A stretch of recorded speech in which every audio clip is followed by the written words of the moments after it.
Assalamualaikum warahmatullahi wabarakatuh. Alhamdulillahi rabbil alamin. Wassalatu wassalamu ala ashrafil anbiya'i wal mursalin wa ala alihi wa sahbihi ajma'in. Amma ba'd. Sidang jemaah sekalian, tuan-tuan dan puan-puan rahimani wa rahimakumullah. Alhamdulillah bertemu kita sekali lagi pada pagi ini, yang mana kita akan memasuki kumpulan ayat daripada ayat 59 sehingga ayat nombor 68, yang mana kumpulan ayat ini Allah menceritakan kumpulan yang kedua yang setelah diadili oleh Allah dengan penuh keadilan. Allah tidak menganiaya mana-mana manusia di hari akhirat. Mereka diberikan balasan mengikut apa yang telah pun dikerjakan. Maka pada ayat nombor 59, kita menemui ada satu kumpulan manusia yang mereka ini digelar dengan orang-orang yang berdosa.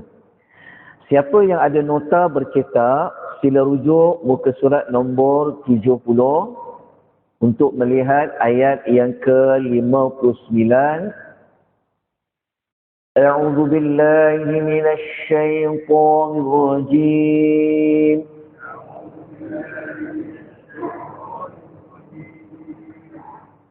Wamtazul yawma ayyuhal mujrimun.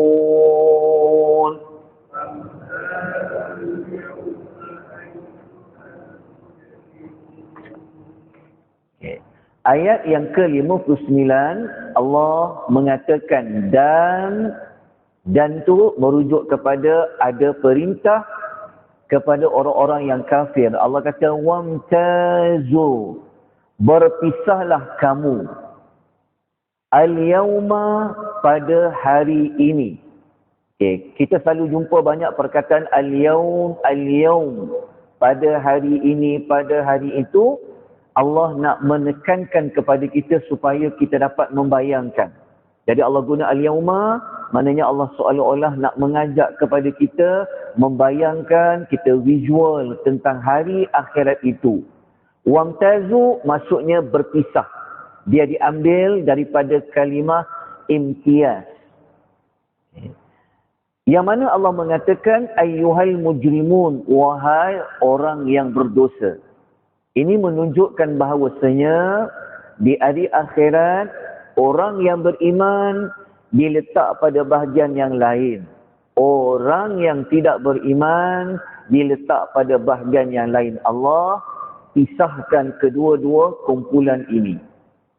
Jadi tuan-tuan muslimin dan muslimat rahimani wa rahimakumullah, Allah Maha mengetahui siapa yang berdosa, siapa yang kafir, siapa yang golongan kanan, siapa golongan as-sabiqun, semua Allah mengetahui.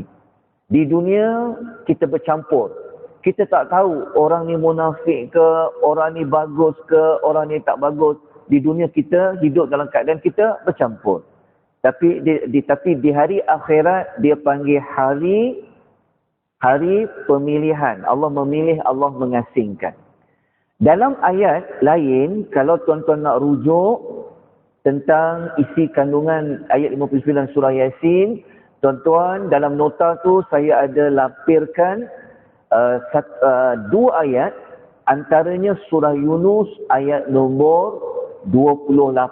Tuan-tuan boleh baca surah Yunus ayat nombor 28, yang mana ayat itu Allah memberitahu kepada ada satu kumpulan orang-orang yang syirik. Allah kata tunggu di satu tempat bersama dengan makhluk-makhluk yang kamu syirikkan. Itu di antara ayat yang Allah mengatakan dia pisahkan antara satu kumpulan dengan satu kumpulan yang lain. Muka surat nombor 71, kita akan jumpa ada satu ayat lain, iaitu surah Maryam ayat nombor 85 sehingga ayat nombor 86. Baik, apa pengajaran yang kita boleh ambil pada ayat yang ke-59 sebentar tadi? Ada 4 pengajaran. Nombor 1, Di antara cara Allah nak memberikan kehinaan, cara Allah itu dihinakan oleh Allah di hari akhirat, Allah akan pisahkan dengan orang-orang yang beriman. Allah asingkan. Yang ni bersalah, yang ni yang tak bersalah. Jadi orang yang bersalah ni sebenarnya, dia tahu dia bersalah. Tapi apabila Allah mengasingkan, dipisahkan, maka itu satu bentuk kehinaan yang Allah tunjukkan kepada mereka. Nombor dua, kita dapat belajar rupa-rupanya di hari akhirat Allah akan memisahkan golongan yang jahat, al-mujrimin ataupun al-fujjar, dengan golongan orang-orang yang baik, iaitu al-abrar. Sebab itu adanya syurga, sebab itu adanya neraka. Pelajaran yang ketiga, tuan-tuan dan puan-puan, di hari akhirat ada pelbagai gelaran.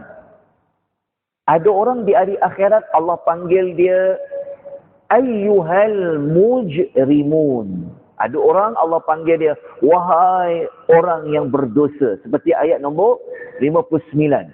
Ini menunjukkan bahawasanya di hari akhirat kita ada gelaran-gelaran yang tertentu mengikut amal masing-masing. Kalau kita jenis manusia yang berlumba-lumba buat kebaikan, cepat-cepat untuk melakukan ketaatan, nanti Allah akan panggil kita golongan. Dalam surah Al-Waqiah kita akan belajar, dia ada satu gelaran, dia panggil Al-Muqarrabun. Kan dalam surah Al-Waqiah, Allah kata, as-sabiqun ulaikal muqarrabun. Nanti kalau di akhirat Allah panggil mana golongan-golongan al-muqarrabun. Ada kumpulan dia. Kalau ayat 59, Allah kata, ayyuhal mujrimun, wahai orang yang berdosa.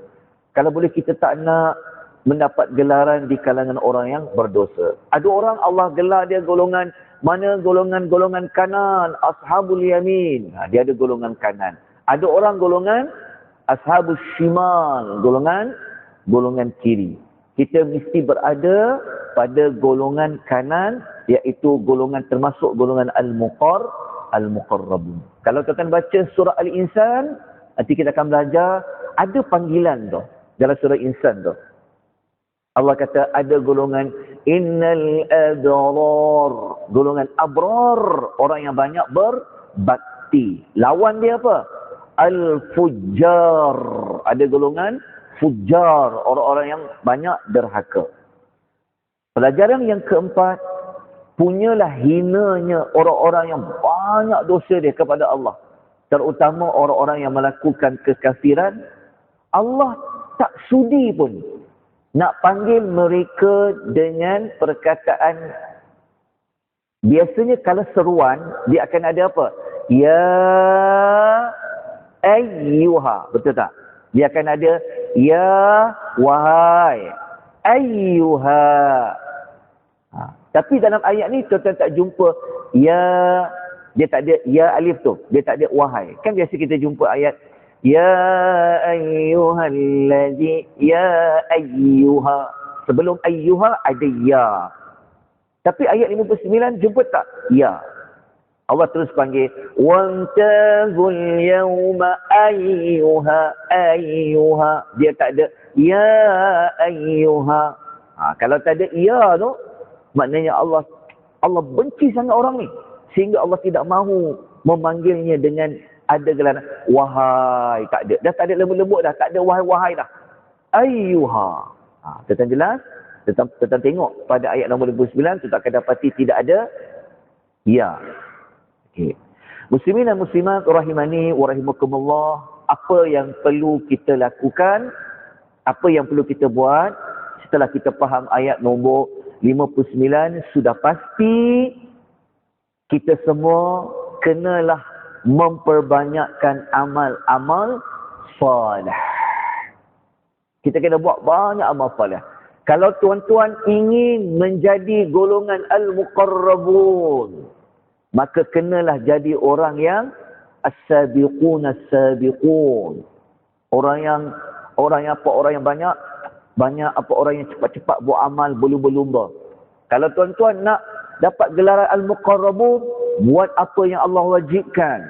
tinggal apa yang Allah haramkan, tinggalkan apa yang Allah makruhkan, buat apa yang Allah sunatkan, dan tinggalkan sebahagian yang harus.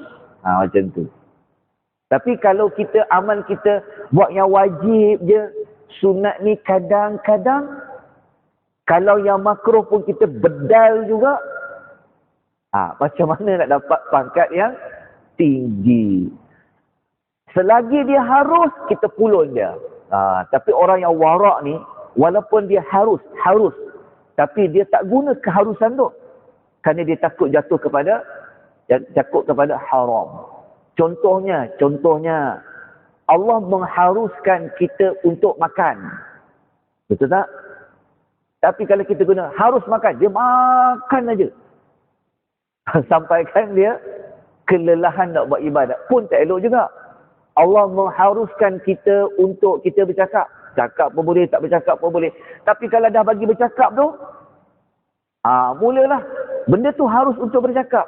Tetapi apabila terlalu sangat guna harus tu, takut kita bercakap benda-benda yang dosa. Jadi, bergantung kepada kita. Kalau kita nak dapat panggilan yang bagus, pangkat yang bagus, maka bergantung kepada apa amal kita buat. Wajibnya, tengok bagaimana, sempurna atau tidak. Sunatnya, banyak atau tidak dia buat amalnya. Makruhnya, ditinggalkan ataupun tidak. Walaupun tak berdosa, tapi kalau tinggal lagi baik. Itu semua amal-amal kita. Dalam masa yang sama, tuan-tuan dan puan, kalau kita tidak mahu di hari akhirat kita dibebankan dengan dosa, maka kita kena usaha untuk kita hapuskan dosa-dosa yang kita lakukan. Sama ada dosa kecil ataupun dosa besar. Ya, kita kalau boleh tak nak juga nanti di akhirat kita duduk dalam kumpulan al-muflis. Kita biasa dengar golongan muflis dari akhirat. Golongan yang bankrupt pahala. Zaman sekarang kalau bankrupt pahala, kalau bankrupt mungkin tak boleh bertanding je lah. Jelas kan? Tapi di akhirat kalau bankrupt pahala habis. Jadi hati-hatilah musim-musim yang macam ni. Jangan sampai bankrupt pahala. Fikir-fikirkan. Baik, kita teruskan dengan ayat yang ke-60. Boleh tuan-tuan sikit lagi tentang puan ya? Ayat yang ke-60. Muka surat nombor 74. Muka surat nombor 74, dia punya perkaitan dia. Ayat dia, muka surat nombor 75. Okay, saya minta maaf sebab tak dapat nak paparkan di skrin. Kerana laptop saya ni dia tak sihat sikit. Bateri dia dah habis. A'udzu billahi minasy syaithanir rajim. Alam a'had ilaikum ya bani Adam.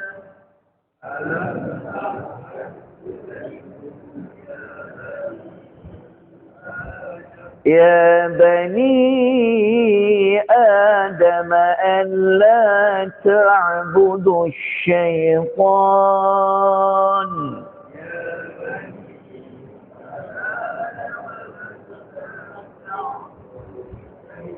إنه لكم عدو مبين.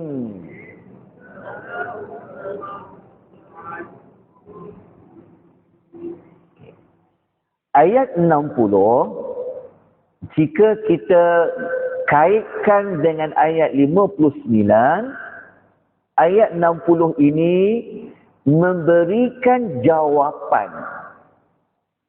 Mengapa ada manusia Allah gelar dia sebagai al-mujrimun? Dia berdosa. Kenapa dia diasingkan dengan orang-orang yang beriman?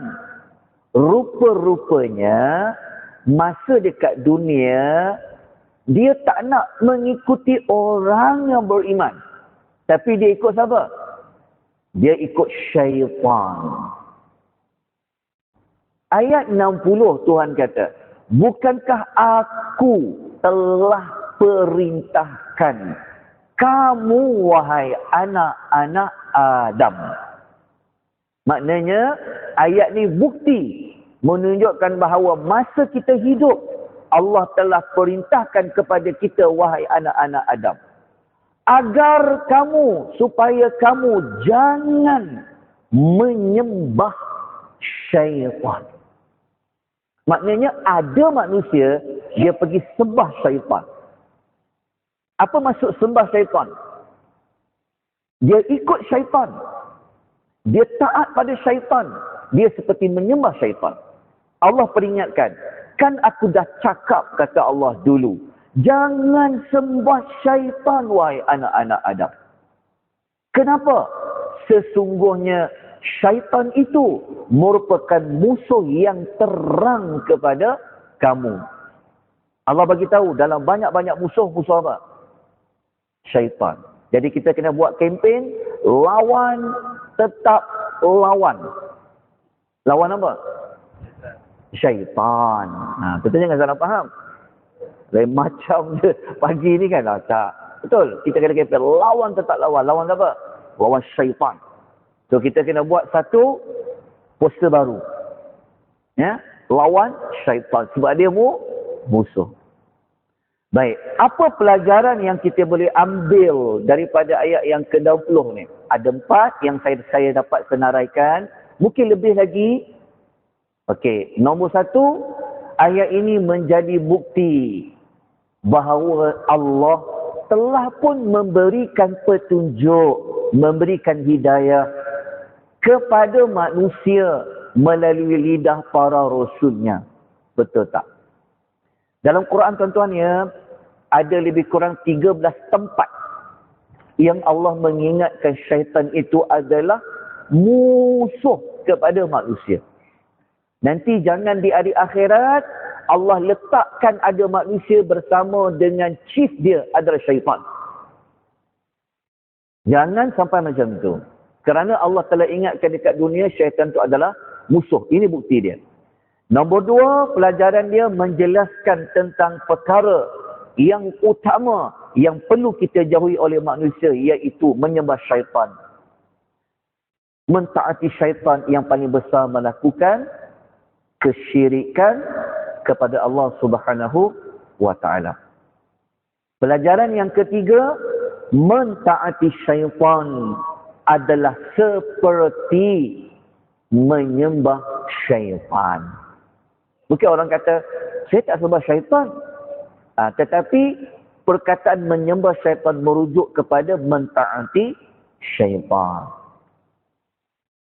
Pelajaran nombor 4, Allah nak menegaskan bahawa pemusuhan syaitan kepada manusia adalah jelas-jelas musuh. Jadi janganlah musuh dengan manusia. Musuhlah dengan syaitan. So kalau ada manusia yang bergaduh antara manusia, sebenarnya didalangi oleh syaitan. Baik, muka surat nombor 77 yang terakhir yang kita nak pelajari pada pagi ini, apa tindakan yang kita boleh ambil daripada ayat nombor 60. Nombor 1, sudah pasti kita kena jadikan syaitan itu sebagai musuh yang nyata kepada manusia. Maknanya kita kena tiap hari kita kena cari pendinding. Macam mana kita nak jauhkan daripada syaitan. Okey, beberapa maklumat saya ada nyatakan, kita belajar dulu dalam suratul Kahfi. Kita ingat balik dalam suratul Kahfi, kita tengok ayat nombor 50 suratul Kahfi. Kita ada jumpa ayat yang Allah kata tentang dalam lingkungan bermula ayat 50 tu tentang tahu jumpa tentang syaitan kan, tentang iblis. So kita telah jelaskan tentang macam mana cara-cara melindungi daripada syaitan. Tindakan yang kedua, mencari perlindungan dan perisai bagi mengelakkan diri daripada hasutan syaitan.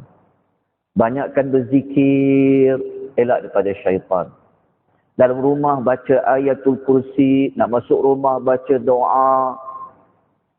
Sebab tu adanya azan, adanya iqamat, memperbanyakkan baca isti'azah apabila kita dihasut oleh syaitan. Jadi moga-moga Allah pelihara kita daripada syaitan yang direjam, terutama kita semua ni ada satu teman yang ke mana-mana kita pergi, dia selalu ikut kita. Siapa nama teman tu? Namanya adalah, pangkat dia adalah qori. Kita dibekalkan oleh Allah satu qori, iaitu di kalangan jin. Kerja dia apa? Kerja dia allazi yuwaswisu fi sudurin nas, yang mewaswaskan dada-dada manusia. Itu kerja dia.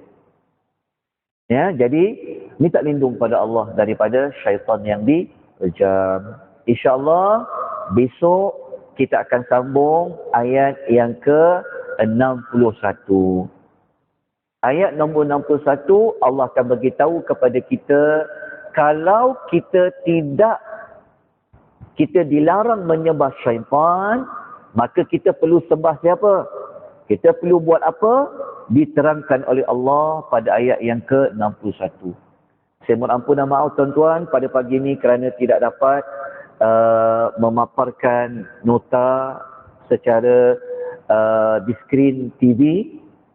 Ada kelemahan kekurangan, saya mohon ampun dan maaf. Kita tutup pengisian kita dengan memohon keampunan kepada Allah kerana kita bimbang mana-mana dalam percakapan kita ada berlakunya dosa. Kita baca tasbih penghapusan dosa. Subhanakallahumma wa bihamdika asyhadu an la ilaha illa anta wa atubu ilaik. Wal 'asr innal insana lafi khusr illa alladhina amanu wa 'amilus shalihat wa tawassaw bil haqq wa tawassaw bis sabr. Wabillahi taufiq wal hidayah. Wassalamu alaikum warahmatullahi wabarakatuh. Berapa minit je? Saya